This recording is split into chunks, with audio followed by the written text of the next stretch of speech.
ហើយអ្នកក្រោយគាត់មកយកខ្ញុំគាត់អត់មានស្អីដែលថាតាក់ចិត្តគាត់ទ្រព្យសម្បត្តិអីឬក៏អីក៏អត់មានដែរ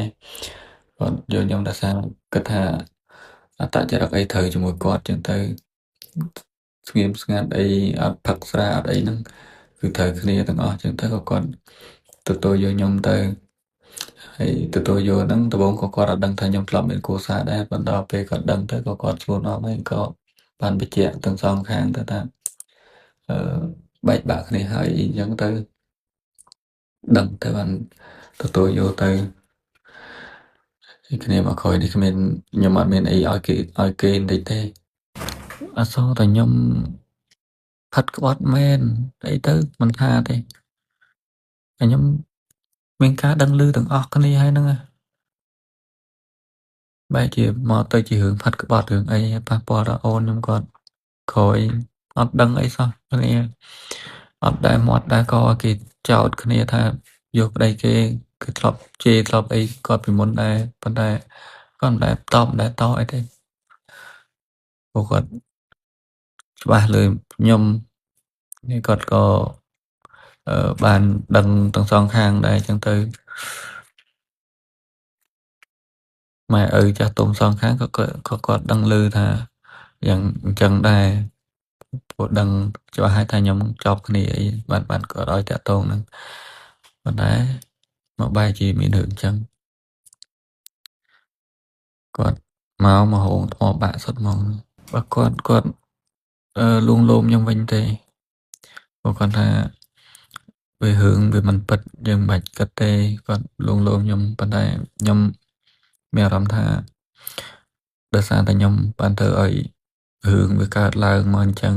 ដោយសារតែរឿងអតីតរបស់ខ្ញុំធ្វើឲ្យអាម៉ាស់មុខទាំងអស់គ្នាហ្នឹងត្រូវបានគេជេរគេអីពេញប្រទេសអញ្ចឹងទៅមានអារម្មណ៍ថាវារឿងមិនសមជារឿងបើសិនជាផាត់ក្បត់មែនអីមែនមិននេះសំខាន់ម៉ែឪចាស់ទុំសងខាងដឹងឮរៀងខ្លួនហើយតាំងពីចប់គ្នាមកមានគេជេរមានគេអីហ្នឹងគឺមានតែអ្នកក្រៅទេសាច់ញាតិសងខាងអត់មាននេះទេព្រោះដឹងរឿងថាពីរអ្នកហ្នឹងវាយ៉ាងម៉េចអីយ៉ាងម៉េចតែមហាជនតើគេឃើញអីគេដាក់ហ្នឹងហើយឃើញបែបណាគេនិយាយអញ្ចឹងมันបានមើលអីបានសពគ្រប់ជ្រុងជ្រោយទេមនុស្សធ្លាប់បែកបាក់ហើយវាមិនស្រួលទេបើគ្រួសារក្រោយគឺតើមើលមែនតែនมันអាចបែកបាក់ទៀតទេតើយកជាប់ទៅរហូតហើយខ្ញុំហឺអ្នកក្រោយនេះខ្ញុំមើលច្បាស់លាស់បានខ្ញុំយកមិនជាគិតថាយកចោលយកអីមួយអ្នកមុនក៏អញ្ចឹងដែរខ្ញុំមិនចង់ឲ្យបែកបាក់ទេបែកគ្នាម្ដងហើយចង់ក្រោយយកគ្នាវិញដោយសារអីព្រោះអត់ចង់ឲ្យខ្មាស់គេចង់មួយជា2 2ជា3មានដល់កូនមានដល់អីហើយប៉ុន្តែបើយើងអត់អាចរក្សាចំណងនឹងបានទៅមុខទៀតទាំងសងខាងនឹងក៏បញ្ចប់ដោយព្រមព្រៀងទាំងសងខាងសោះមិនដឹងថាយ៉ាងម៉េចបានគេហៅថាយកប្តីគេព្រោះខ្ញុំបញ្ចប់គ្នាក៏ប្រកាសជាសាធារណៈឲ្យដឹងដែរហើយបែរជាមកថាពួកខ្ញុំផាត់ក្បត់គ្នាអីមិនបើផាត់ក្បត់គ្នាមែនពួកខ្ញុំបង្ហាញមករហូតទៅអីមកផ្ទុះពេលភ្ជាប់ពាក្យនេះវិញនេះខ្ញុំនៅប៉ុននេះដែរខ្ញុំ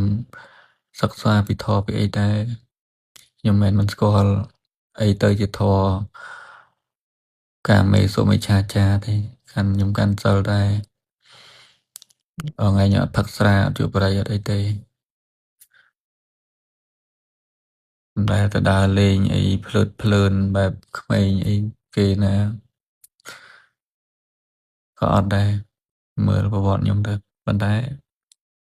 បែរជាមានរឿងនឹងកើតឡើង